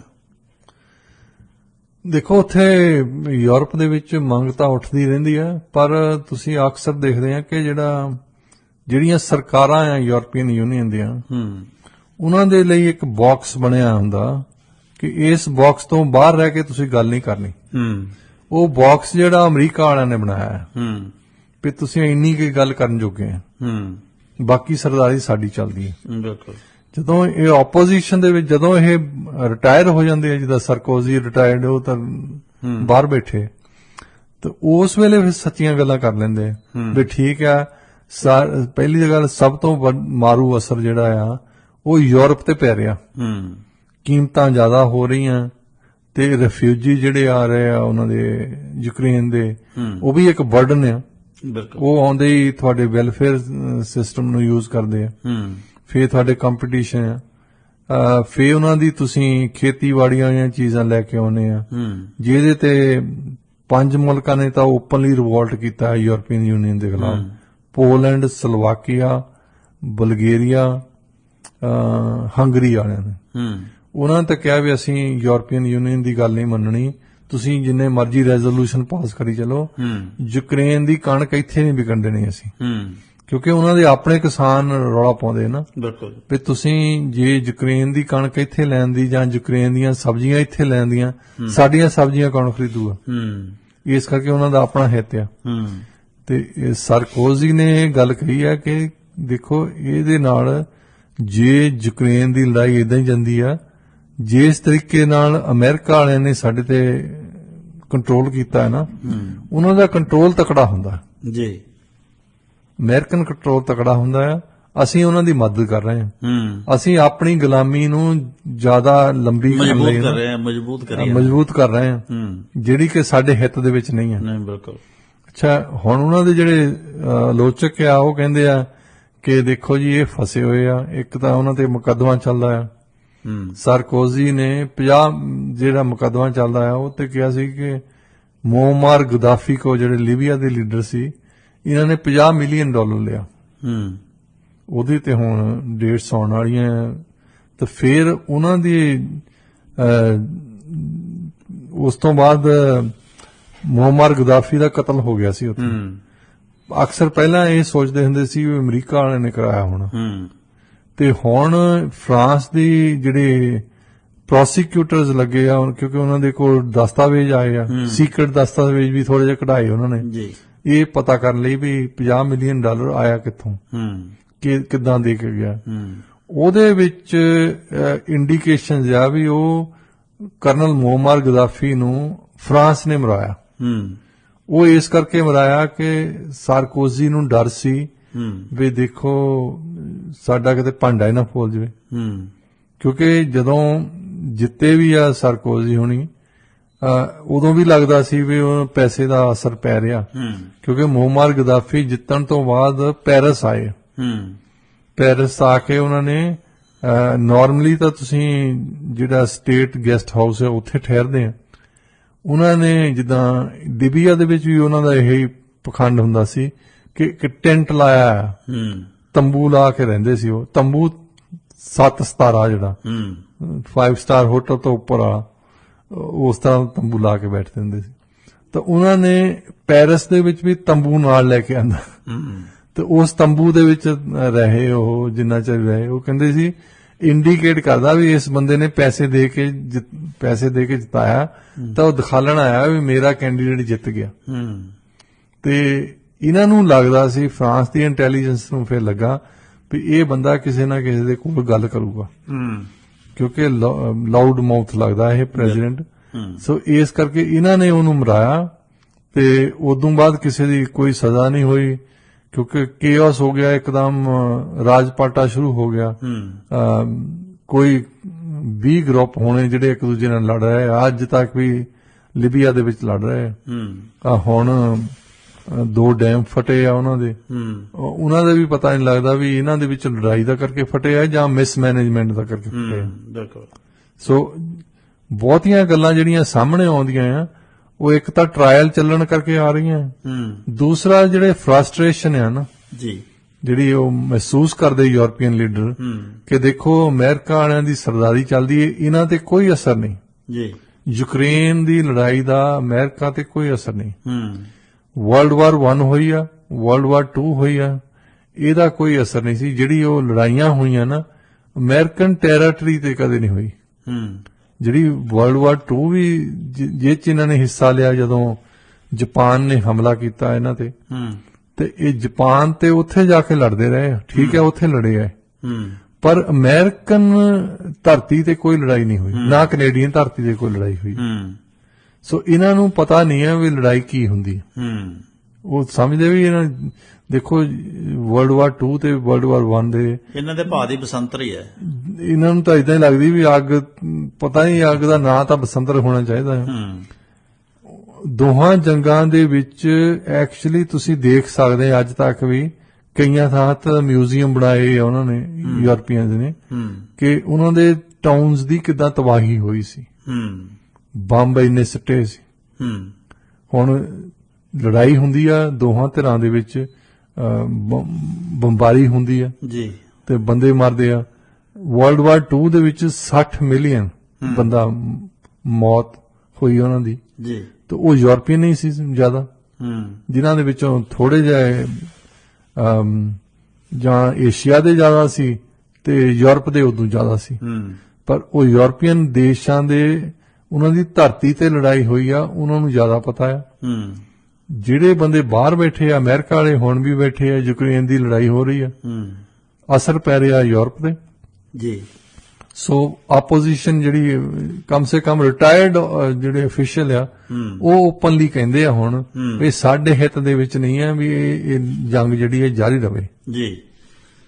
ਸੋ ਡਾਕਟਰ ਸਾਹਿਬ, ਇੱਕ 3 ਅਫਰੀਕੀ ਦੇਸ਼ਾਂ ਦੀਆਂ ਜਿਹੜੀਆਂ ਫੌਜੀ ਸਰਕਾਰਾਂ ਸੀ ਉਹਨਾਂ ਨੇ ਬਾਹਰੀ ਖਤਰੇ ਦੀ ਸੂਰਤ ਦੇ ਵਿੱਚ ਇਕੱਠੇ ਰਲ ਕੇ ਉਹ ਕਹਿੰਦੇ ਵੀ ਅਸੀਂ ਮੁਕਾਬਲਾ ਕਰਾਂਗੇ।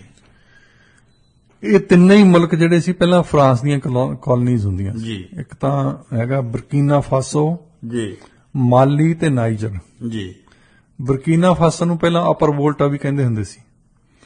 ਇਹਨਾਂ ਨੇ ਜਦੋਂ ਨਾਈਜਰ ਦੇ ਵਿੱਚ ਖਾਸ ਤੌਰ ਤੇ ਹੁਣ ਲੇਟੈਸਟ ਕੂ ਹੋਇਆ, ਪਹਿਲਾਂ ਮਾਲੀ ਦੇ ਵਿੱਚ ਵੀ ਹੋਇਆ ਸੀ, ਬਰਕੀਨਾ ਫਾਸੋ ਦੇ ਵਿੱਚ ਵੀ ਹੋਇਆ ਸੀ, ਉਹਨਾਂ ਨੇ ਆਬਜੈਕਸ਼ਨ ਇਹ ਲਾਇਆ ਸੀ ਵੀ ਫਰਾਂਸ ਵਾਲੇ ਇੱਥੋਂ ਚਲੇ ਤਾਂ ਗਏ ਆ ਪਰ ਆਪਣੇ ਏਜੰਟ ਛੱਡ ਕੇ ਗਏ ਜਿਹੜੇ ਅੱਜ ਤਾਈਂ ਰੂਲ ਕਰਦੇ ਆ। ਇਹ ਗੱਲ ਠੀਕ ਸੀ ਜੀ ਕਿ ਜੋ ਫਰਾਂਸ ਵਾਲੇ ਚਾਹੁੰਦੇ ਸੀ ਉਹੀ ਉਹ ਕੁਝ ਕਰਦੇ ਸੀ ਜੀ। ਇੱਕ ਵੱਡੀ ਗੱਲ ਜਿਹੜੀ ਅਮਰੀਕਨਜ਼ ਵੀ ਉਹਦੇ ਵਿੱਚ ਇਨਵੋਲਵ ਆ, ਉਹ ਅਸੀਂ ਅੱਗੇ ਵੀ ਗੱਲ ਕੀਤੀ ਸੀ ਕਿ ਉੱਥੇ ਕਹਿੰਦੇ ਕਿ ਇਸਲਾਮਿਕ ਫੰਡਾਮੈਂਟਲਿਸਟ ਬਹੁਤ ਲੜਾਈ ਕਰਦੇ ਆ, ਉਹ ਲਈ ਅਸੀਂ ਫੌਜਾਂ ਭੇਜ ਰਹੇ ਆ। ਫਰਾਂਸ ਨੇ ਵੀ ਫੌਜਾਂ ਭੇਜੀਆਂ ਆ, ਅਮਰੀਕਾ ਨੇ ਵੀ ਭੇਜੀਆਂ ਆ, ਫਰਾਂਸ ਦੀਆਂ ਜ਼ਿਆਦਾ ਆ ਜੀ। ਨਾਈਜਰ ਨੇ ਹੁਣ ਆ ਕੇ ਕਿਹਾ ਕਿ ਤੁਸੀਂ ਆਪਣੀਆਂ ਫੌਜਾਂ ਵਾਪਸ ਬੁਲਾ ਲਓ। ਫਰਾਂਸ ਨੇ ਅੱਜ ਤਾਈਂ ਫੌਜਾਂ ਵਾਪਸ ਨਹੀਂ ਬੁਲਾਈਆਂ, ਸਗੋਂ ਇਹਨਾਂ ਨੇ ਉਹਨਾਂ ਨੂੰ ਧਮਕੀ ਦਿੱਤੀ ਆ। ਪਹਿਲਾਂ ਤਾਂ ਇਹਨਾਂ ਨੇ ਨਾਈਜੀਰੀਆ ਤੇ ਹੋਰ ਮੁਲਕਾਂ ਨੂੰ ਜਿਹੜੇ ਲਾਗੇ ਲੱਗਦੇ ਆ ਉਹਨਾਂ ਨੂੰ ਕਿਹਾ ਵੀ ਤੁਸੀਂ ਹਮਲਾ ਕਰੋ, ਕਿਉਂਕਿ ਉਹਨਾਂ ਨੇ ਡੈਮੋਕ੍ਰੇਸੀ ਦਾ ਖਤਮ ਕਰ ਦਿੱਤਾ ਤੇ ਡੈਮੋਕ੍ਰੇਸੀ ਨੂੰ ਰਿਸਟੋਰ ਕਰਨ ਲਈ ਤੁਹਾਡੀਆਂ ਫੌਜਾਂ ਦੀ ਲੋੜ ਆ। ਤੇ ਪਹਿਲਾਂ ਉਹ ਸ਼ੁਰੂ ਵੀ ਕਰਨ ਲੱਗੇ ਸੀ, ਪਰ ਉਹ ਮੇਰਾ ਖਿਆਲ ਯੂਰਪੀਅਨ ਯੂਨੀਅਨ ਨੇ ਥੋੜਾ ਜਿਹਾ ਹੈਵੀ ਹੋ ਗਿਆ। ਉਹਨਾਂ ਨੇ ਕਿਹਾ ਵੀ ਦੇਖੋ ਆਪਣੇ ਮੁਲਕਾਂ ਤੇ ਹਮਲਾ ਕਰਨਾ ਠੀਕ ਨਹੀਂ ਹੈ, ਇਹ ਪ੍ਰੋਬਲਮ ਤਾਂ ਹੈਗੀ ਹੈ ਫਰਾਂਸ ਵਾਲਿਆਂ ਦੀ, ਉਹਨਾਂ ਨੂੰ ਨਜਿੱਠਣ ਦਿਓ ਇਹਨਾਂ ਦੇ ਨਾਲ। ਸੋ ਉਹਨਾਂ ਨੇ ਧਮਕੀ ਤਾਂ ਦਿੱਤੀ ਸੀ ਪਰ ਹਮਲਾ ਨਹੀਂ ਕੀਤਾ। ਸਾਰਿਆਂ ਨਾਲੋਂ ਤਕੜਾ ਉਹਨਾਂ ਦੇ ਮੁਲਕ ਜਿਹੜਾ ਆ ਉਹ ਨਾਈਜੀਰੀਆ ਹੀ ਆ, ਤੇ ਉਹ ਸੋਚਦੇ ਸੀ ਕਿ ਨਾਈਜੀਰੀਆ ਦੀ ਸਰਕਾਰ ਜਿਹੜੀ ਆ ਅਜੇ ਤੱਕ ਵੀ ਪ੍ਰੋ ਅਮਰੀਕਨ ਆ, ਅਜੇ ਤੱਕ ਵੀ ਉਹ ਇਹਨਾਂ ਦੇ ਇੰਟਰਸਟ ਨੂੰ ਡਿਫੈਂਡ ਕਰਦੇ ਆ, ਇਹਨਾਂ ਦੀਆਂ ਇਨਵੈਸਟਮੈਂਟ ਡਿਫੈਂਡ ਕਰਦੇ ਆ। ਪਰ ਇਸ ਹੱਦ ਤਾਈਂ ਨਹੀਂ ਗਏ ਜਿਹੜੀ ਹੱਦ ਤਾਈਂ ਇਹ ਚਾਹੁੰਦੇ ਸੀ ਵੀ ਤੁਸੀਂ ਉਹਨਾਂ ਤੇ ਹਮਲਾ ਕਰ ਦਿਓ ਤਾਂ ਇਹਨਾਂ ਦੀਆਂ ਜਿਹੜੀਆਂ ਫੌਜੀ ਸਰਕਾਰਾਂ ਨੂੰ ਖਤਮ ਕਰੋ ਤੇ ਜਿਹੜੇ ਸਾਡੇ ਪਹਿਲੇ ਏਜੰਟ ਸੀ ਪ੍ਰਾਈਮ ਮਿਨਿਸਟਰ ਬਣੇ ਬੈਠੇ ਉਹਨਾਂ ਨੂੰ ਰਿਸਟੋਰ ਕਰ ਦਿਓ। ਉਹ ਮੰਨੇ ਨਹੀਂ ਤਾਂ ਫਿਰ ਫਰਾਂਸ ਨੇ ਕਿਹਾ ਕਿ ਅਸੀਂ ਸਿੱਧਾ ਹੀ ਹਮਲਾ ਕਰਨਾ। ਉਹਨਾਂ ਨੂੰ ਟਿਊਨੀਸ਼ੀਆ ਵਾਲਿਆਂ ਨੇ ਤਾਂ ਨਾ ਕਰ ਦਿੱਤੀ ਵੀ ਅਸੀਂ ਸਾਡੇ ਫਲਾਈ ਓਵਰ ਨਹੀਂ ਕਰ ਸਕਦੇ ਤੁਸੀਂ। ਤੇ ਫਿਰ ਉਹ ਮੋਰੋਕੋ ਨੂੰ ਪੁੱਛਦਾ ਸੀ, ਮੋਰੋਕੋ ਵਾਲਿਆਂ ਨੇ ਵੀ ਨਾ ਕਰ ਦਿੱਤੀ। ਹੁਣ ਫਰਾਂਸ ਲਈ ਪ੍ਰੋਬਲਮ ਹੈਗੀ ਆ ਕਿ ਜਿਹੜੇ ਨੇਵਲ ਸ਼ਿਪ ਉਹਨਾਂ ਦੇ ਲਾਗੇ ਆ, ਟਿਊਨੀਸ਼ੀਆ ਦੇ ਲਾਗੇ ਖੜੇ ਆ, ਮੋਰੋਕੋ ਦੇ ਲਾਗੇ ਖੜੇ ਆ, ਉੱਥੋਂ ਜਿਹੜੀ ਫੌਜ ਕਿੱਦਾਂ ਭੇਜੀ ਜਾਵੇ ਨਾਈਜਰ ਦੇ ਵਿੱਚ, ਮਾਲੀ ਤੇ ਬਰਕੀਨਾ ਫਾਸੋ ਦੇ ਵਿੱਚ, ਇਹਨਾਂ ਤਿੰਨਾਂ ਮੁਲਕਾਂ ਦੇ ਵਿੱਚ। ਪਰ ਹੁਣ ਪਹਿਲਾਂ ਤਾਂ ਬਰਕੀਨਾ ਫਾਸੋ ਨੇ ਕਿਹਾ ਸੀ ਵੀ ਜੇ ਇਹਨਾਂ ਨੇ ਨਾਈਜਰ ਤੇ ਹਮਲਾ ਕੀਤਾ ਫਰਾਂਸ ਵਾਲਿਆਂ ਨੇ ਤਾਂ ਅਸੀਂ ਤੁਹਾਡਾ ਸਾਥ ਦੇਵਾਂਗੇ। ਹੁਣ ਉਹਨਾਂ ਨੇ ਪ੍ਰਪੋਜ਼ ਕੀਤਾ ਵੀ ਆਪਾਂ ਅਲਾਈਅੰਸ ਹੀ ਬਣਾ ਲੈਣੇ, ਸਾਨੂੰ ਤਿੰਨਾਂ ਨੂੰ ਹੀ ਖਤਰਾ ਹੈਗਾ ਜੇ ਅੱਜ ਤੁਹਾਡੇ ਤੇ ਆਉਂਦੇ ਆ ਕੱਲ ਨੂੰ ਸਾਡੇ ਤੇ ਆਉਣਾ, ਵੱਖਰੇ ਵੱਖਰੇ ਕਰਕੇ ਆਉਣਾ, ਵੀ ਅਸੀਂ ਤਿੰਨੇ ਹੀ ਮੁਲਕ ਇਕੱਠੇ ਹੋ ਕੇ ਫਰਾਂਸ ਦੀ ਆਪੋਜੀਸ਼ਨ ਕਰਦੇ ਹਾਂ। ਤਾਂ ਉਹਦੇ ਤੋਂ ਹੁਣ ਫਰਾਂਸ ਕਮ ਸੇ ਕਮ ਇਸ ਵਕਤ ਤਾਂ ਹਮਲਾ ਨਹੀਂ ਕਰੂਗਾ ਕਿਉਂਕਿ ਉਹ ਤਿੰਨੇ ਇਕੱਠੇ ਹੋਏ ਆ ਤੇ ਫਿਰ ਉਹਨਾਂ ਦਾ ਪਤਾ ਵੀ ਕੋਈ ਨਹੀਂ ਕਿ ਰਸ਼ੀਆ ਦੇ ਨਾਲ ਕੋਈ ਸੰਧੀ ਕਰ ਲੈਣ ਕਿ ਜੇ ਸਾਡੇ ਤੇ ਹਮਲਾ ਹੋਇਆ ਤਾਂ ਤੁਸੀਂ ਸਾਡੀ ਮਦਦ ਕਰਨੇ ਆਓ। ਸੋ ਉਹ ਵੱਡੀ ਵਾਰ ਹੋ ਜਾਣੀ ਆ ਇਸ ਕਰਕੇ ਫਰਾਂਸ ਨੂੰ ਚੇਤਾਵਨੀ ਮਿਲ ਗਈ ਆ। ਪਰ ਅਜੇ ਤਾਈਂ ਉਹ ਚੇਤਾਵਨੀ ਮਿਲਣ ਦੇ ਬਾਵਜੂਦ ਹੀ ਇਹਨਾਂ ਨੇ ਆਪਣੀ ਫੌਜ ਉਥੋਂ ਨਹੀਂ ਕੱਢੀ, ਈਵਨ ਇਥੋਂ ਐਮਬੈਸਡਰ ਨਹੀਂ ਕੱਢਿਆ ਇਹਨਾਂ ਨੇ। ਨਾਈਜਰ ਵਾਲਿਆਂ ਨੇ ਕਿਹਾ ਸੀ ਆਪਣਾ ਐਮਬੈਸਡਰ ਇਥੋਂ ਲੈ ਜਾਓ, ਉਹਨੂੰ ਕਹਿੰਦੇ ਆ ਪਰਸੋਨਾ ਨੌਨ ਗ੍ਰਾਟਾ, ਅਨਵੈਲਕਮ ਗੈਸਟ ਜਿਹਨੂੰ ਅਸੀਂ ਕਹਿੰਦੇ ਆ। ਉਹ ਫਰਾਂਸ ਦੀ ਜਿਹੜੀਆਂ ਖਬਰਾਂ ਲਾ ਰਿਹਾ ਮੀਡੀਆ ਦੇ ਵਿੱਚ, ਉਹ ਕਹਿੰਦੇ ਕਿ ਸਾਡਾ ਐਮਬੈਸਡਰ ਉਹਨੂੰ ਹਾਈਜੈਕ ਕੀਤਾ ਆ, ਉਹਨੂੰ ਕਿਡਨੈਪ ਕੀਤਾ ਆ ਇਹਨਾਂ ਨੇ, ਉਹਨੂੰ ਜਾਣ ਨਹੀਂ ਦਿੰਦੇ, ਕਿਤੇ ਆਉਣ ਨਹੀਂ ਦਿੰਦੇ। ਨਾਈਜਰ ਵਾਲੇ ਕਹਿੰਦੇ ਇਹਨੂੰ ਅਸੀਂ ਕੁਝ ਨਹੀਂ ਕਹਿੰਦੇ, ਅਸੀਂ ਸਿਰਫ ਇਹੀ ਕਹਿੰਦੇ ਕਿ ਸਾਡਾ ਦੇਸ਼ ਛੱਡ ਕੇ ਚਲੇ ਜਾਵੇ। ਮਤਲਬ ਹੁਣ ਅਸਲੀ ਰਿਵੋਲਟ ਜਿਹੜੇ ਆ ਇਸ ਗੱਲ ਤੇ ਆਏ ਆ ਵੀ ਜਿਹੜੀ ਸਾਡੀ ਆਜ਼ਾਦੀ ਆਈ ਆ ਨਾ, ਉਹ ਆਜ਼ਾਦੀ ਕਿਸੇ ਕੰਮ ਦੀ ਨਹੀਂ ਸੀ। ਅਫਰੀਕਾ ਦੇ ਕਈ ਮੁਲਕ ਹੁਣ ਰੀਅਲਾਈਜ਼ ਕਰਦੇ ਆ, ਵਕਤੀ ਤੌਰ ਤੇ ਚਲੋ ਬਿਆਨਬਾਜ਼ੀ ਲਈ ਕਰਦੇ ਕਿ ਜਾਂ ਅਸਲੀ ਤੌਰ ਤੇ ਕਰਨਗੇ ਸਾਨੂੰ ਫਿਊਚਰ 'ਚ ਪਤਾ ਲੱਗੂਗਾ। ਪਰ ਇਸ ਵੇਲੇ ਉਹਨਾਂ ਨੇ ਇਹ ਆਰਗੂਮੈਂਟ ਕੀਤੀ ਆ ਵੀ ਜਦੋਂ ਵੀ ਆਜ਼ਾਦੀ ਆਈ ਆ ਇੰਗਲੈਂਡ ਵਾਲੇ ਛੱਡ ਕੇ ਗਏ ਆ, ਨੈਦਰਲੈਂਡ ਵਾਲੇ ਛੱਡ ਕੇ ਗਏ ਆ, ਫਰਾਂਸ ਵਾਲੇ ਸਾਨੂੰ ਛੱਡ ਕੇ ਗਏ ਆ, ਪਰ ਉਹ ਆਪਣੇ ਏਜੰਟ ਨੂੰ ਬਿਠਾ ਗਏ ਉੱਥੇ ਤੇ ਉਹੋ ਹੀ ਰੂਲ ਕਰਦੇ ਰਹੇ ਆ। ਉਹ ਜੋ ਕੁਝ ਉਹ ਕਰਦੇ ਹੁੰਦੇ ਸੀ ਸਾਡੇ ਨਾਲ, ਇਹ ਉਹਨਾਂ ਦੀਆਂ ਪਾਲਿਸੀਜ਼ ਡਿਫੈਂਡ ਕਰਦੇ ਸੀ, ਉਹਨਾਂ ਦੇ ਇਕਨੋਮਿਕ ਇੰਟਰਸਟ ਡਿਫੈਂਡ ਕਰਦੇ ਸੀ। ਹੁਣ ਅਸੀਂ ਚਾਹੁੰਦੇ ਹਾਂ ਕਿ ਅਫਰੀਕਾ ਜਿਹੜਾ ਆ ਉਹ ਅਫਰੀਕਨ ਲੋਕਾਂ ਦੇ ਹਿੱਤ ਦੇ ਵਿੱਚ ਹੋਵੇ। ਸੋ ਡਾਕਟਰ ਸਾਹਿਬ ਅਗਲੀ ਖਬਰ ਸਾਡੀ ਹੈ ਕਿ ਮੀਡੀਆ ਰਿਪੋਰਟਾਂ ਦੱਸਦੀਆਂ ਨਵੀਂ ਦਿੱਲੀ ਦੇ ਵਿੱਚ G20 ਸਿਖਰ ਸੰਮੇਲਨ ਹੋਇਆ ਸੀ, ਉਹ 'ਚ ਅਫਰੀਕਨ ਯੂਨੀਅਨ ਨੂੰ ਸਥਾਈ ਮੈਂਬਰ ਜਿਹੜਾ ਉਹ ਬਣਾਉਣ ਦੀ ਸਹਿਮਤੀ ਦਿੱਤੀ ਹੈ ਸਾਰਿਆਂ ਨੇ। ਦੇਖੋ ਹੁਣ ਜੇ ਤੁਸੀਂ ਦੇਖਦੇ ਯੂਰਪੀਅਨ ਯੂਨੀਅਨ ਵੈਸੇ ਤਾਂ 27 ਮੁਲਕਾਂ ਦੇ ਵਿੱਚ ਛੋਟੇ ਛੋਟੇ ਮੁਲਕ ਵੀ ਆ ਜਿਹੜੇ G20 ਦੇ ਵਿੱਚ ਨਹੀਂ ਆ ਸਕਦੇ। ਹੁਣ ਯੂਰਪੀਅਨ ਯੂਨੀਅਨ ਇੱਕ ਮੈਂਬਰ ਹੈ ਕਿਉਂਕਿ ਜਿਹੜੇ ਅਫਰੀਕਾ ਦੇ ਵਿੱਚ ਜੇ ਤੁਸੀਂ ਮੁਲਕ ਦੇਖਦੇ ਤਾਂ ਅਕਸਰ ਸਾਊਥ ਅਫਰੀਕਾ ਵਾਲਿਆਂ ਨੂੰ ਲੈ ਲੈਂਦੇ ਆ ਵੱਡਿਆਂ ਦੇਸ਼ਾਂ ਦੇ ਵਿੱਚ, ਵੱਡੀਆਂ ਇਕਨੋਮੀ ਦੇ ਵਿੱਚ, ਬਾਕੀ ਹੋਰ ਮੁਲਕਾਂ ਨੂੰ ਨਹੀਂ ਲੈਂਦੇ। ਬਿਲਕੁਲ। ਸੋ ਬਾਕੀ ਦੇ ਮੁਲਕ ਹਰ ਇੱਕ ਦੀ ਮੈਂਬਰਸ਼ਿਪ ਤੋਂ ਵਾਂਝੇ ਰਹਿ ਜਾਂਦੇ ਆ। ਯੂਰਪੀਅਨ ਯੂਨੀਅਨ ਦੇ ਵਿੱਚ ਦੇਖੋ ਫਰਾਂਸ ਵੀ ਮੈਂਬਰ ਆ G20 ਦਾ, ਜਰਮਨੀ ਵੀ ਮੈਂਬਰ ਆ, ਇਟਲੀ ਵੀ ਮੈਂਬਰ ਆ, ਤਾਂ ਫੇਰ ਉਹਨਾਂ ਦੀ ਜਿਹੜੀ ਕਾਮਨ ਯੂਨੀਅਨ ਆ ਯੂਰਪੀਅਨ ਯੂਨੀਅਨ ਉਹ ਵੀ ਮੈਂਬਰ ਆ। ਤੇ ਪ੍ਰਪੋਜ਼ਲ ਦਿੱਤੀ ਸੀ ਇਹ ਪਹਿਲਾਂ ਅਫਰੀਕਨ ਮੁਲਕਾਂ ਨੇ ਵੀ ਸਾਡੇ ਤੋਂ ਐਡੇ ਵੱਡੀਆਂ ਪਾਵਰਸ ਤਾਂ ਹੈ ਨਹੀਂ ਵੀ ਜਿਹੜੀ ਤੁਹਾਡੇ ਮੈਂਬਰ ਬਣ ਜਾਣ। ਸਾਊਥ ਅਫਰੀਕਾ ਵਾਲੇ ਹੈਗੇ ਉਹਨਾਂ ਨੂੰ ਤੁਸੀਂ ਲੈ ਲੈਂਦੇ ਆ, ਬਾਕੀਆਂ ਨੂੰ ਕੋਈ ਪੁੱਛਦਾ ਨਹੀਂ। ਤਾਂ ਹੁਣ ਪਹਿਲੀ ਵਾਰੀ ਹੋਇਆ ਇਹਨਾਂ ਨੇ, ਇੰਡੀਆ ਨੇ ਪ੍ਰਪੋਜ਼ ਕੀਤਾ ਫਿਰ ਬਾਅਦ ਦੇ ਵਿੱਚ G20 ਦੇ ਵਿੱਚ ਕਿ ਆਪਾਂ ਨੂੰ ਅਫਰੀਕਨ ਯੂਨੀਅਨ ਜਿਹੜੀ ਆ 54 ਮੁਲਕਾਂ ਨੂੰ ਰਿਪਰੈਜ਼ੈਂਟ ਕਰਦੇ ਆ ਉਹ, ਵੀ ਉਹਨਾਂ ਨੂੰ ਇਹਦਾ ਹਿੱਸਾ ਬਣਾ ਲੈਣਾ ਚਾਹੀਦਾ। ਉਹਦੇ ਤੇ ਵੈਸਟਰਨ ਨੇਸ਼ਨਸ ਬਹੁਤੀਆਂ ਖੁਸ਼ ਨਹੀਂ ਹੁੰਦੀਆਂ, ਇਹ ਸਮਝਦੇ ਹੁੰਦੇ ਵੀ ਸਾਡੀ ਪਾਵਰ ਘਟ ਜਾਣੀ ਹੈ ਕਿਉਂਕਿ ਵੋਟਿੰਗ ਹੁੰਦੀ ਆ ਉੱਥੇ ਨਾ।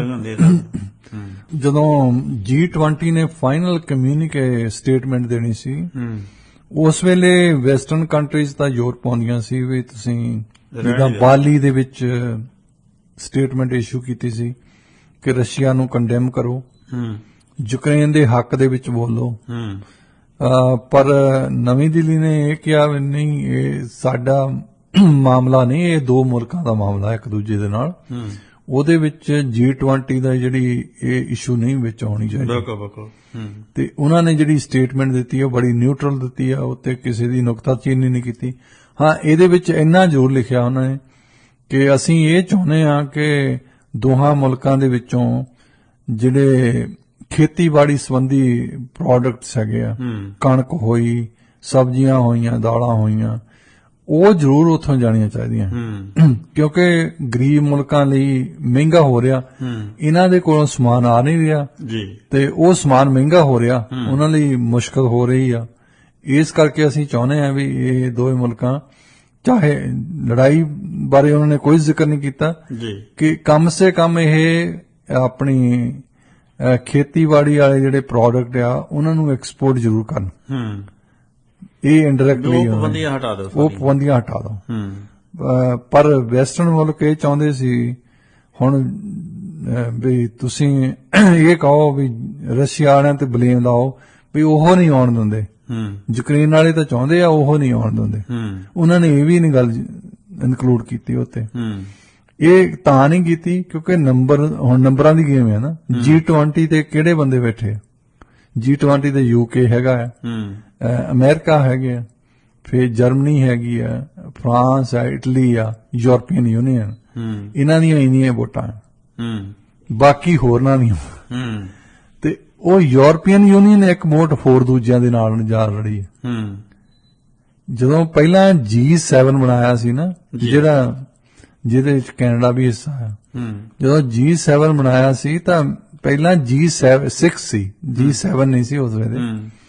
ਉਦੋਂ ਕੈਨੇਡਾ ਨੂੰ ਇਨਕਲੂਡ ਕੀਤਾ US ਦੇ ਕਹੇ ਤੇ, ਇਸ ਕਰਕੇ ਕਿ US ਦੇ ਜਿਹੜਾ ਫੋਰਨ ਸੈਕਟਰੀ ਸੀ ਉਹਨੇ ਕਿਹਾ ਕਿ ਸਾਡੀਆਂ ਵੋਟਾਂ ਘਟ ਜਾਣੀਆਂ ਕਿਉਂਕਿ ਯੂਰਪ ਦੇ ਵਿੱਚ ਲੈਫਟ ਵਿੰਗ ਸਰਕਾਰਾਂ ਬਹੁਤ ਆਉਂਦੀਆਂ ਜਿਹੜੀਆਂ ਸਾਡੇ ਖਿਲਾਫ ਹੁੰਦੀਆਂ। ਕਈ ਵਾਰੀ ਰੈਜ਼ੋਲੂਸ਼ਨ ਪਾਸ ਕਰਨ ਲਈ ਸਾਨੂੰ ਬੜੀ ਮੁਸ਼ਕਲ ਆਉਣੀ ਹੈ ਤੇ ਸਾਨੂੰ ਇਹ ਦੇਸ਼ ਚਾਹੀਦਾ ਜਿਹੜਾ ਸਾਡੇ ਤੋਂ ਜਦੋਂ ਅਸੀਂ ਫੋਨ ਕਰੀਏ ਹਾਂ ਦੇ ਨਾਲ ਹੀ ਜਵਾਬ ਦਿਆ ਕਰੇ। ਯੈਸ ਸਰ, ਜੈਸ ਸਾਰੇ। ਤੇ ਉਹਨਾਂ ਨੇ ਫਿਰ ਕੈਨੇਡਾ ਨੂੰ ਪ੍ਰਪੋਜ਼ ਕੀਤਾ ਕਿ ਕੈਨੇਡਾ ਨੂੰ, ਹਾਲਾਂਕਿ ਕੈਨੇਡਾ ਦੇ ਕੋਲ G7 ਦੀ ਇਕਨੋਮੀ ਕੋਈ ਨਹੀਂ ਹੈ, ਇਹ ਨਾ 3 ਚੋਂ ਨਾ 13 ਚੋਂ, ਇਹ G7 ਤੇ ਇਸ ਕਰਕੇ ਬੈਠੇ ਆ ਕਿਉਂਕਿ ਅਮਰੀਕਾ ਨੂੰ ਇੱਕ ਵੋਟ ਦੀ ਲੋੜ ਸੀ। ਜੀ। ਤੇ ਸਾਡੇ ਅੱਜ ਵਿਚਾਰ ਦਾ ਸਮਾਂ ਹੋ ਗਿਆ ਜੀ। ਬਿਲਕੁਲ ਜੀ। ਸੋ ਡਾਕਟਰ ਸਾਹਿਬ ਅੱਜ ਦਾ ਵਿਚਾਰ ਹੈ, ਰੁੱਖ ਇੱਕ ਦੋ ਹੀ ਪਾਲਣ ਜੋਗੇ ਰਹਿ ਗਏ ਨੇ, ਬਾਕੀ ਸਭ ਤੇ ਬਾਲਣ ਜੋਗੇ ਰਹਿ ਗਏ ਨੇ। ਰੁੱਖ ਇੱਕ ਦੋ ਹੀ ਪਾਲਣ ਜੋਗੇ ਰਹਿ ਗਏ ਨੇ, ਬਾਕੀ ਸਭ ਤੇ ਬਾਲਣ ਜੋਗੇ ਰਹਿ ਗਏ ਨੇ। ਹਾਸੇ ਜਿਹੜੇ ਵੰਡਦੇ ਹੈਸਨ ਲੋਕਾਂ ਨੂੰ, ਆਪੋ ਦੁਖੜੇ ਜਾਲਣ ਜੋਗੇ ਰਹਿ ਗਏ ਨੇ, ਆਪੋ ਦੁਖੜੇ ਜਾਲਣ ਜੋਗੇ ਰਹਿ ਗਏ ਨੇ। ਸੋ ਬਹੁਤ ਬਹੁਤ ਸ਼ੁਕਰੀਆ ਡਾਕਟਰ ਸਾਹਿਬ, ਮਿਹਰਬਾਨੀ, ਥੈਂਕ ਯੂ ਤੁਹਾਡਾ। ਸੋ ਇਸ ਦੇ ਨਾਲ ਹੀ ਪ੍ਰੋਗਰਾਮ ਦੀ ਸਮਾਪਤੀ ਦਾ ਸਮਾਂ ਹੋ ਗਿਆ। ਮੈਨੂੰ ਬਲਦੇਵ ਸਿੰਘ ਭਾਮ ਨੂੰ ਵੀ ਦਿਓ ਇਜਾਜ਼ਤ। ਕੱਲ ਪ੍ਰੋਗਰਾਮ ਪੰਜਾਬੀ ਆਵਾਜ਼ ਦੇ ਵਿੱਚ ਅਸੀਂ ਹੋਰ ਵਿਸ਼ੇ ਲੈ ਕੇ ਡਾਕਟਰ ਸ਼ਿੰਦਰ ਪੁਰੇਵਾਲ ਜੀ ਹੁਣਾਂ ਦੇ ਨਾਲ ਵਿਚਾਰ ਚਰਚਾ ਕਰਾਂਗੇ, ਤੁਹਾਡੇ ਨਾਲ ਰੂਬਰੂ ਹੋਵਾਂਗੇ। ਸੋ ਤਦ ਤੱਕ ਲਈ ਦਿਓ ਇਜਾਜ਼ਤ, ਜਿਉਂਦੇ ਵਾਸਤੇ ਰਹੋ ਜੀ।